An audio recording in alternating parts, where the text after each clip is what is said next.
Assalamualaikum warahmatullahi wabarakatuh. Di sini saya akan mempresentasikan tentang PKM Kewirausahaan dengan usaha jasa Clean In.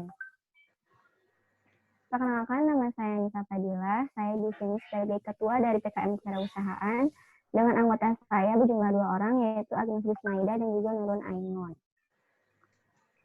Nah, untuk yang pertama, alasan kami mengajukan bisnis ini dalam PKM Kewirausahaan memiliki 2 aspek positif dan juga negatif. Aspek positifnya itu, produk ini merupakan solusi dari sebuah permasalahan yang sedang terjadi. Jadi kami ini, latar belakang kami menjadikan usaha ini karena yang pertama, alasannya itu banyaknya tingkat kemalasan dari orang-orang untuk mencuci pakaian dan juga orang-orang yang tidak memiliki waktu untuk mencuci pakaian di tengah sibuk. Yang kedua itu, aplikasi ini juga dapat membantu menambah penghasilan bagi mitra kerja kami, yaitu laundry dan juga driver. Yang ketiga, hampir semua orang menggunakan dan membutuhkan jasa seperti laundry ini, sehingga ini merupakan peluang yang besar untuk kami mendirikan aplikasi ini. Nah, setelah aspek positif, ada pun aspek negatif dari adanya aplikasi ini. Yang pertama itu, tingkat keamanan dari aplikasi ini belum teruji karena masih terbilang baru dan masih terbilang jarang gitu, di setiap daerah masih ada aplikasi ini. Lalu yang kedua, dikhawatirkan mitra kerja kami, yaitu laundry dan juga driver, tidak melakukan tugasnya sesuai dengan SOP. Yang ketiga, penilaian yang kurang baik dari konsumen mampu mempengaruhi rating dan juga popularitas dari aplikasi kami. Nah, setelah aspek positif dan negatif, ada pun analisis SWOT terkait dengan bisnis yang kami buat ini.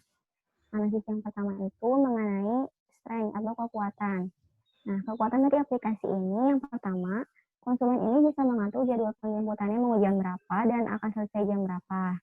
Estimasi pengerjaannya pun bisa diatur. Mereka bisa memilih yang standar ataupun yang ekspres yang cepat. Dan mereka pun akan mendapat nota secara langsung yang dikirim melalui aplikasi oleh pihak laundry. Kekuatan yang kedua itu, fitur aplikasi ini sangat sesuai dengan kebutuhan konsumen, yaitu bisa meringankan tingkat kemalasan dari konsumen yang mereka ini malas mencuci pakaian ataupun tidak ada waktu, sehingga dengan adanya fitur ini kami bisa menyesuaikan dengan kebutuhan konsumen. Kekuatan yang ketiga, orderan laundry ini pun menjadi tercatat dengan rapi di aplikasi, sehingga pihak laundry tidak perlu repot-repot lagi untuk membuat rekapan dalam bentuk tulisan sendiri di buku misalnya, itu kan bisa baca secara di mana-mana. Nah, kalau misalkan di aplikasi kami ini bisa dicatat semuanya mulai dari orderan masuk hingga selesai. Setelah dari aspek kekuatan, ada pun aspek kelemahan atau weakness. Kelemahan itu adalah yang pertama tadi saya bilang, keamanan dari aplikasi ini masih belum teruji karena terbilang baru. Rating yang buruk pun mampu mempengaruhi popularitas aplikasi dan juga kepercayaan dari konsumen, sehingga ini bisa mempengaruhi naik turunnya usaha yang kita buat ini. Lalu yang ketiga ini, modal awal cukup besar membuat kami harus lebih gencar lagi, baik itu dalam segi promosi, bagian dalam pengembangan aplikasi pun kita lebih gencar. Nah, lalu ada analisis yang ketiga. Analisis yang ketiga itu mengenai opportunities atau peluang. Peluang yang kami rasakan dalam membentuk aplikasi ini adalah yang pertama, tentunya jenis jasa ini sangat dibutuhkan oleh hampir semua orang. Ya kan dari dulu pun mungkin laundry ini sudah terbiasa gitu orang-orang pakai. Nah, kenapa kita buat aplikasi ini? Ini itu bisa mempermudah orang untuk melakukan laundry. Yang kedua, peluang itu adalah banyaknya pengguna handphone yang berbasis Android dan iOS membuat konsumen semakin mudah untuk menggunakan aplikasi ini. Sehingga karena sekarang kan zaman sudah mulai modern, teknologi sudah 4.0, sudah banyak gitu orang-orang yang menggunakan handphone yang berbasis Android dan iOS ini. Jadi peluang ini semakin besar gitu dari kami untuk membentuk aplikasi ini. Dan yang ketiga, target pasar kami ini mencakup semua kalangan dengan target utamanya yaitu mahasiswa. Lalu di balik peluang itu ada pun ancaman yang dapat mengganggu ataupun menghambat dari jalannya aplikasi yang kami buat ini. Ancaman yang pertama itu adalah ketika laundry yang kami percaya yang menjadi mitra kerja kami ini ternyata tidak menyelesaikan orderannya dengan baik. Tentunya itu kan akan membuat rating dari aplikasi turun. Nah, itu juga mempengaruhi dari popularitas dari aplikasi kami. Lalu kepercayaan konsumen juga jadi berkurang gitu kepada aplikasi kami. Yang kedua, ketika driver menunjukkan etika yang kurang baik pada konsumen, tentunya itu juga dapat membuat rating dari aplikasi cleaning ini menurun. Dan ancaman yang ketiga itu, Tentunya ketika kita membuat usaha, pasti banyak pesaing-pesaing maupun dari usaha yang sejenis maupun tidak sejenis itu pasti kan banyak. Nah, itu merupakan ancaman yang paling utama sebenarnya ketika munculnya pesaing-pesaing dengan jenis usaha yang sejenis. Lalu setelah analisis SWOT ini, setelah kami akumulasikan, ternyata jumlah dari selisih antara kekuatan dan kelemahan dari aplikasi kami ini, jumlahnya itu selisihnya adalah 7.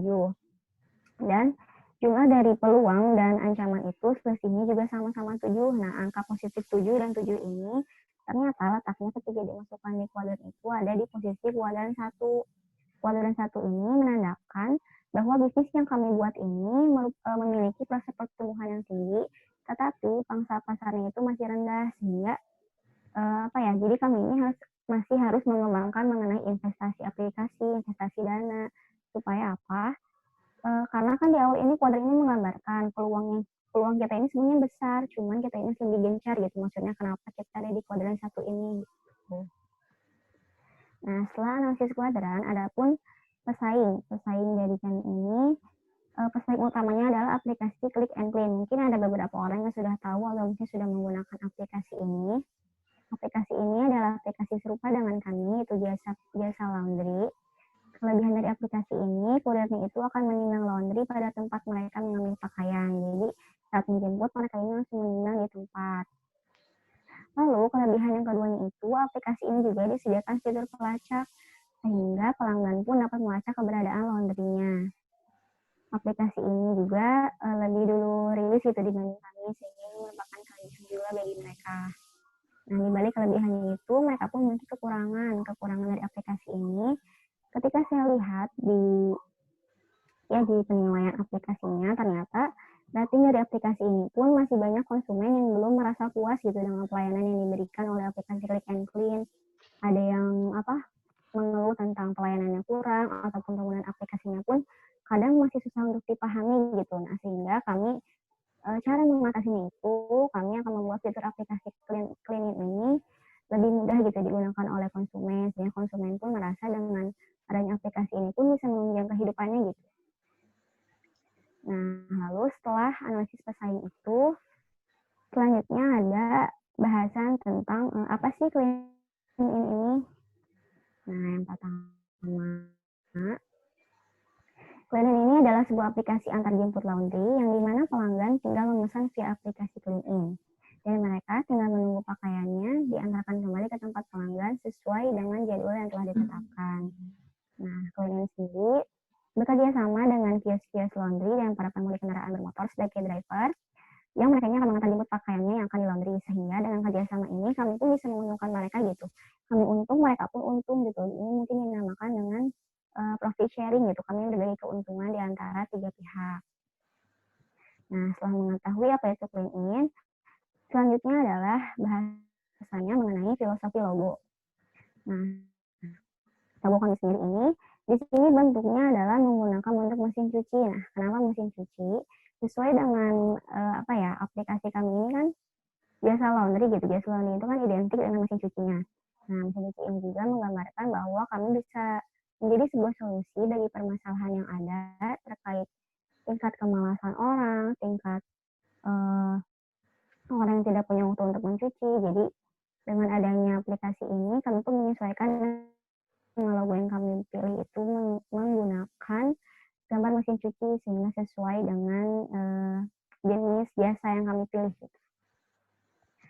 Setelah filosofi logo, ada pun manfaat dari aplikasi Clean In. Manfaatnya itu yang kami rangkum menjadi 3. Yang pertama, mampu menjadi sebuah solusi. Ini sangat pasti karena kami kan membuat usaha berdasarkan permasalahan yang ada gitu.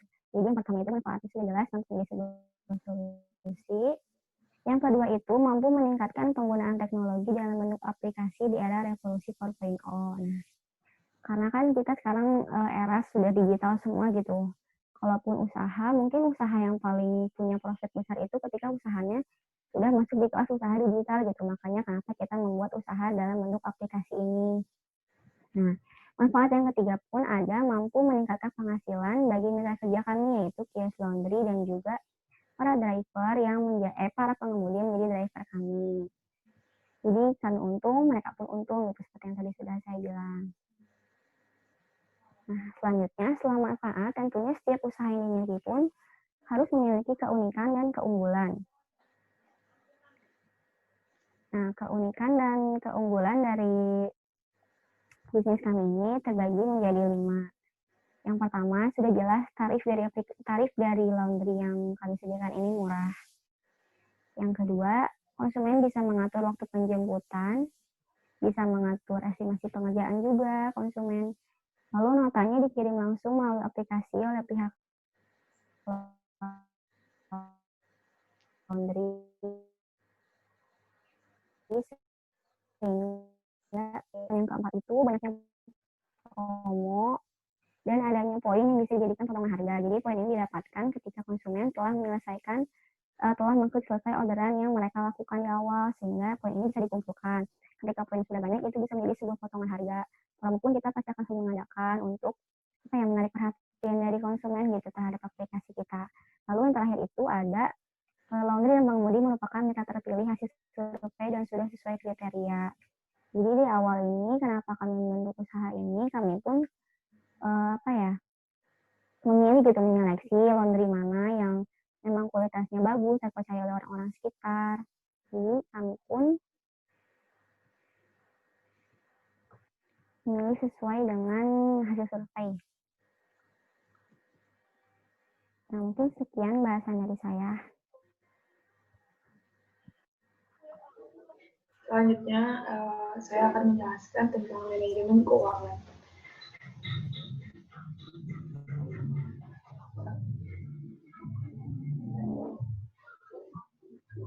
Pada kebutuhan dana investasi, terdapat material, harga dan kebutuhan. Material yang kami butuhkan itu untuk biaya bahan baku langsung ada 3 jenis, yaitu biaya membayar aplikasi, jaket driver, dan laptop yang jumlahnya yang total keseluruhannya yaitu 32 juta. Sedangkan biaya tenaga kerja langsung hanya karyawan yang jumlahnya adalah yang setelah dibagi 3 orang menjadi 10.800.000. Lalu biaya pendukung terdapat brosur, iklan di Instagram, pulsa internet dan listrik yang jumlahnya yaitu 7.923.000 dan biaya operasional 1.560.300 dikali 12 yaitu 18.723.600. Jadi total keseluruhannya itu biaya operasional sebesar 18.723.600 dan total kebutuhan investasi yaitu 69.447.200.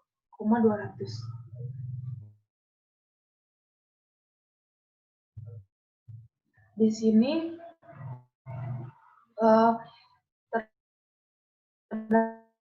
terdapat seperti yang tadi, yaitu biaya bahan baku langsung, biaya tenaga kerja langsung, dan biaya pendukung.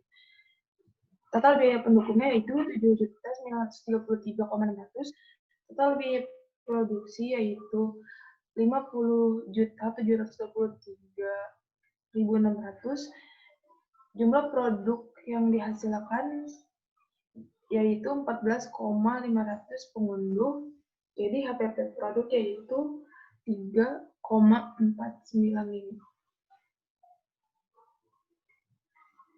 BIP atau break even point, kondisi di mana pengusaha tidak mengalami kerugian tapi juga belum mendapat keuntungan.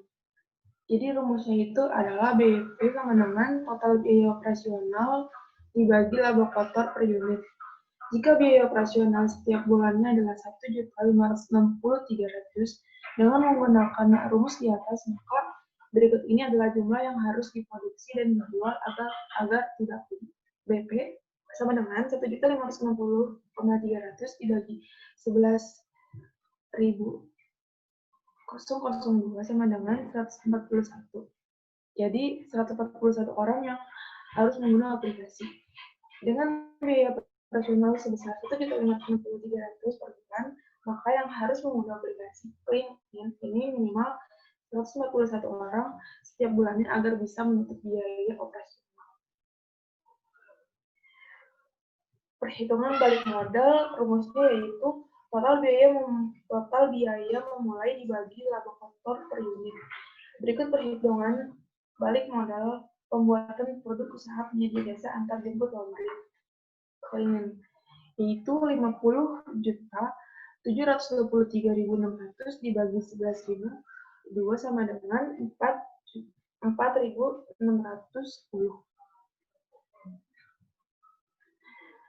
Selanjutnya perkiraan pendapatan dalam 1 tahun setelah kami hitung HPP, harga jual, laba kotor, perkiraan penjual selama 1 tahun, dan perkiraan laba kotor dalam 1 bulan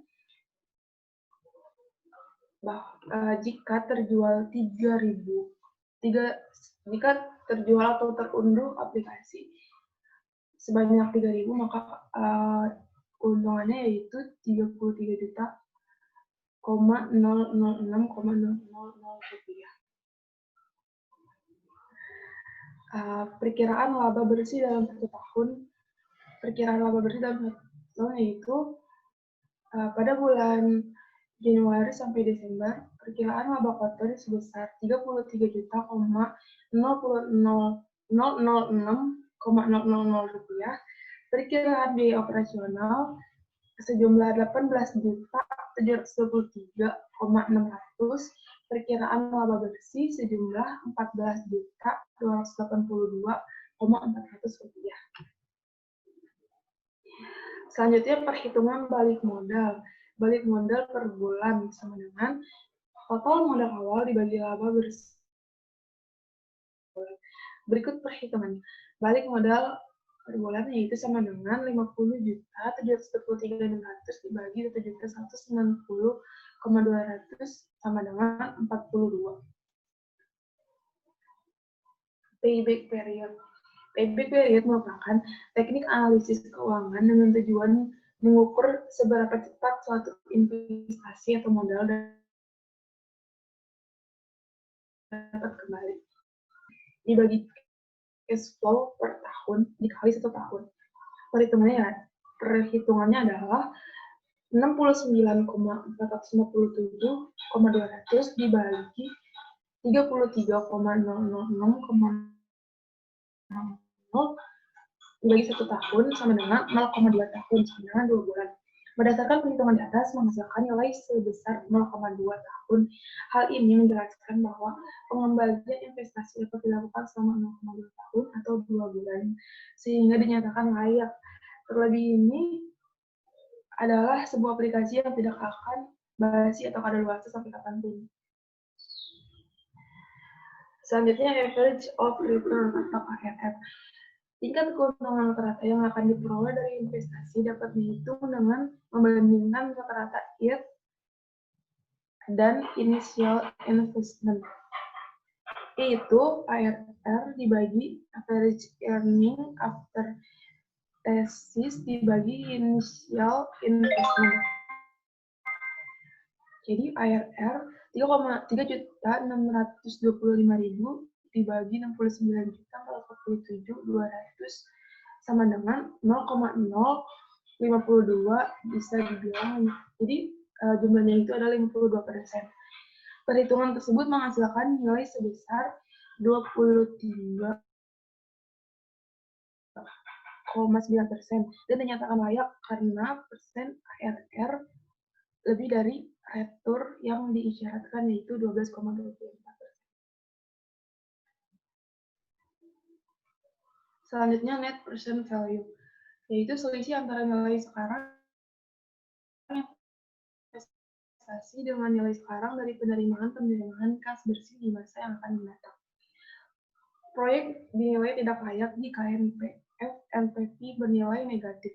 Berdasarkan perhitungan di atas, NPV adalah positif dengan nilai 9.130,258. Artinya, proyek produk ini bisa mendapat sekitar 9,130.248 setelah melunasi biaya investasi dengan asumsi bunga 10% per tahun dalam jangka waktu 2 tahun. Sesuai dengan perhitungan tersebut, maka dapat diputuskan bahwa rencana investasi produk usaha penyedia jasa antar jemput laundry cleaning dinyatakan layak. Selanjutnya ada metode probability index, yaitu perbandingan antara jumlah nilai sekarang, arus kas selama umur ekonomis, dan pengeluaran awal proyek bisa disebut dengan indeks profitabilitas. Berikut adalah perhitungan pada aplikasi Cleanin.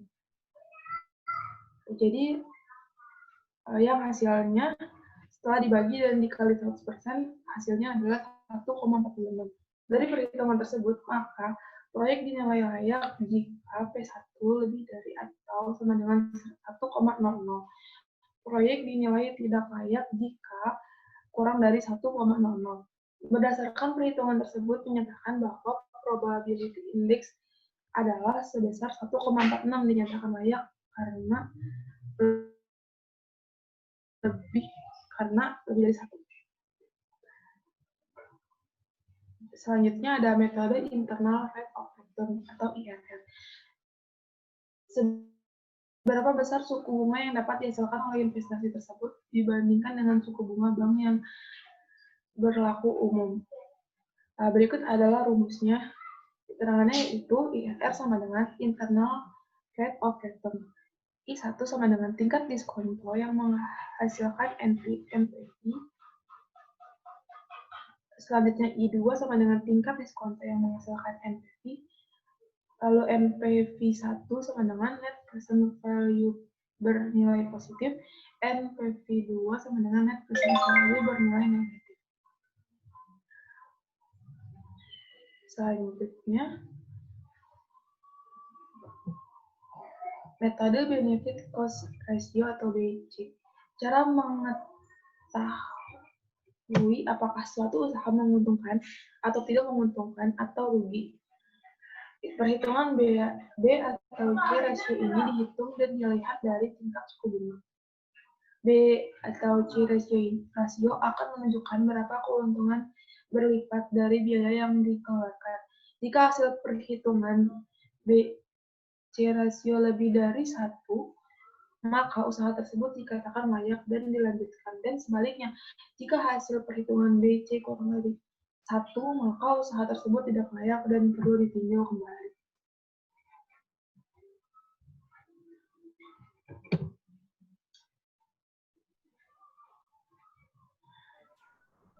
Selanjutnya, saya akan menjelaskan mengenai manajemen pemasaran.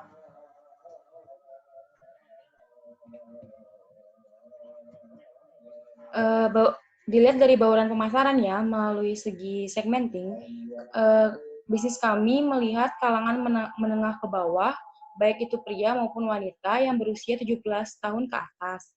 Lalu dari segi targeting, kami menargetkan mahasiswa yang tidak mempunyai waktu untuk mencuci pakaiannya, sehingga mereka membutuhkan jasa yang dapat membantunya di tengah kesibukannya. Lalu dari segi positioning, kami akan selalu menawarkan promo yang menarik dari Cleanin, yang tentunya akan membuat konsumen terus berlangganan menggunakan jasa Cleanin.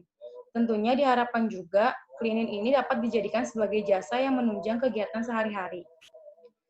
Lalu selanjutnya saya akan menjelaskan mengenai tagline atau slogan yang terdapat pada bisnis kami, yaitu cucian menumpuk, kami solusinya. Alasan kami memilih tagline tersebut merupakan tujuan dari kami untuk membuat aplikasi ini adalah menjadi solusi bagi mereka yang tidak sempat atau malas mencuci pakaiannya, dan pada akhirnya hanya menyebabkan pakaiannya menumpuk. Sehingga dengan adanya aplikasi Cleanin ini diharapkan menjadi sebuah solusi untuk permasalahan tersebut. Lalu ada analisis marketing. Dilihat dari segi produk yang kami tawarkan bernama Cleanin yang merupakan sebuah aplikasi jasa antar jemput laundry yang dimana pelanggan tinggal memesan via aplikasi Cleanin dan tinggal menunggu pakaiannya diantarkan kembali ke tempat pelanggan sesuai dengan jadwal yang telah ditetapkan. Cleanin bekerja sama dengan kios-kios laundry dan para pengemudi kendaraan bermotor yang akan dijadikan sebagai driver yang akan mengantar jemput pakaian yang akan dilaundry. Sehingga dengan kerjasama ini, kami dapat berbagi dengan kedua pihak tersebut. Lalu dalam segi price, Dalam menentukan harga tentunya merupakan hal yang perlu banyak pertimbangan dikarenakan harga bisa jadi faktor yang nantinya paling sensitif dalam segi pemasaran dan persaingan dengan produsen lain. Apalagi target pasar kami ini adalah kalangan menengah ke bawah. Tentunya kami pun harus menyesuaikan harganya. Perhitungan yang dilakukan yaitu dengan melakukan survei terlebih dahulu ke beberapa laundry terkait harga yang mereka pakai, penambahan pesanan untuk harga jual yang nantinya akan menjadi keuntungan, dan tentunya harga jual ini adalah harga yang rasional atau masuk akal bagi konsumen. Harga yang rasional dan terjangkau juga bisa mempermudah proses pengembangan usaha cleaning ini. Lalu dalam segi price, produk yang akan ditawarkan di berbagai sudut wilayah kami, khususnya wilayah-wilayah yang misalnya banyak ditinggali oleh mahasiswa atau para pekerja yang kebanyakan dari mereka tidak sempat memiliki waktu untuk mencuci pakaiannya di tengah kesibukannya. Contohnya seperti kos-kosan mahasiswa di sekitar universitas. Lalu dalam segi promosi produk akan dilakukan secara offline maupun online. Offline yang dengan cara promosi dari mulut ke mulut, membagikan brosur, bisa promosi mulai ke orang-orang terdekat terlebih dahulu. Sedangkan untuk promosi secara online, bisa kami lakukan dengan promosi di media sosial yang kami miliki seperti Instagram, Facebook, dan lainnya. Lalu, saya akan menjelaskan mengenai manajemen operasional. Di sini saya akan menjelaskan mengenai alur proses produksi yang akan kami lakukan. Langkah pertamanya itu adalah membeli aplikasi dengan diberi nama Cleanin. Lalu yang kedua, melakukan survei kios-kios laundry yang akan bekerja sama dengan kami sesuai dengan kriteria yang kami butuhkan. Lalu step yang ketiga, mencari driver yang akan bekerja sama dengan kami sesuai kriteria yang kami butuhkan juga. Lalu yang keempat, menjelaskan SOP laundry dan jasa antar jemput laundry pada driver dan kios laundry. Lalu yang kelima, mendata daftar kios laundry dan driver yang sudah terdaftar untuk memastikan daftar kios laundry dan driver yang akan bekerja sama dengan kami. Lalu step yang keenam, melakukan MOU dengan kios laundry dan driver. Lalu yang ketujuh, kami akan memasukkan data kios laundry dan driver ke dalam aplikasi. Lalu yang kedelapan, launching aplikasi. Dan yang kesembilan, melakukan promosi melalui media sosial dan selebaran ke setiap rumah atau kos-kosan. Lalu yang kesepuluh, aplikasi siap digunakan oleh konsumen. Lalu di sini saya akan menjelaskan mengenai manajemen sumber daya. Yang pertama itu sumber daya utama. Sumber daya utama yang terdapat dalam bisnis kami itu yang pertama aplikasi Cleanin. Lalu yang kedua ada alat pendukung yang berupa handphone berbasis Android dan iOS, brosur untuk promosi, media sosial untuk promosi, komputer atau laptop untuk mengontrol aplikasi. Lalu yang kedua ada perlengkapan berupa jaket untuk driver. Lalu yang keempat ada tenaga kerja yang berjumlah 3 orang. Lalu yang kelima ada mitra kerja yang terdiri dari kios laundry dan pengemudi kendaraan bermotor. Lalu ada diagram organisasi usaha. Ketua usaha yang diduduki oleh Nisa Padilah, lalu dibantu oleh manajemen keuangan dengan nama Agnes Susmaida Panjaitan, lalu manajemen pemasaran yaitu Nurun Ainun, lalu manajemen produksi yaitu Agnes, lalu yang terakhir manajemen sumber daya manusia yaitu Nisa Padilah. Di sini saya akan menjelaskan mengenai bisnis model Canvas. Key partner dalam bisnis kami ini ada 2, yaitu kios laundry dan pengemudi kendaraan bermotor. Lalu key activities-nya itu membeli aplikasi, lalu mencari laundry dan pengemudi motor, lalu melakukan MOU, lalu setelah itu launching aplikasi, dan setelah itu promosi. Lalu ada key resource, yaitu berupa aplikasi Cleanin, handphone, laptop, jaket khusus driver Cleanin. Lalu ada value proposition. Yang pertama itu bisa mengatur waktu jemput. Lalu yang kedua bisa mengatur estimasi pengerjaan laundry. Lalu yang ketiga nota dikirim langsung melalui aplikasi. Lalu yang keempat ada tarif yang murah. Dan yang kelima bisa cek status pengerjaan laundry. Lalu selanjutnya ada customer relationship. Yang pertama itu promosi secara online dan offline. Bisa berupa yang brosur atau media sosial. Lalu mengadakan promo. Promo ini berupa penambahan poin untuk mengurangi harga. Lalu yang ketiga ada testimoni pelanggan untuk meningkatkan kepercayaan konsumen. Lalu ada channels. Kami menggunakan media sosial dan promosi door to door. Lalu selanjutnya ada customer segments. Jadi kami customer customer segmen yang kami inginkan yaitu mahasiswa atau para pekerja yang berusia 17 tahun ke atas. Lalu ada cost structure berupa pembelian aplikasi, jaket driver, gaji karyawan, pembelian laptop, biaya promosi, dan biaya operasional. Lalu selanjutnya yang terakhir yaitu ada revenue streams. Ada 2 yaitu pengunduhan aplikasi dan profit sharing dengan mitra kerja. Terima kasih.